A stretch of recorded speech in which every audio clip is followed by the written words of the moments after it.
วันนี้กินข้าวน้ำกันครับผมเสนอเมนูก้อยเนื้อครับผมแซ่บๆลาบเนื้อแดงจริงครึ่งเลยครับแบบนัวๆครับผมลาบสดครับมากินน้ำกันนะครับโอ้ผักเข้ากับลายนะครับผมว่าคุณด่า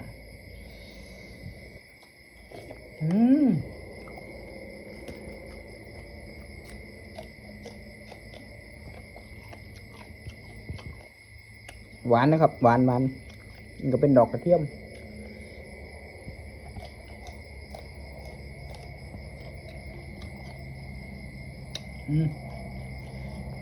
ธรรมดานึงกินเข่ามาดิ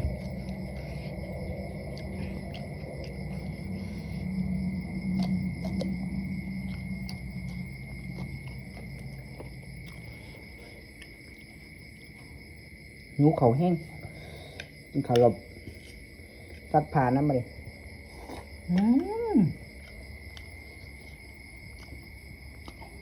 มา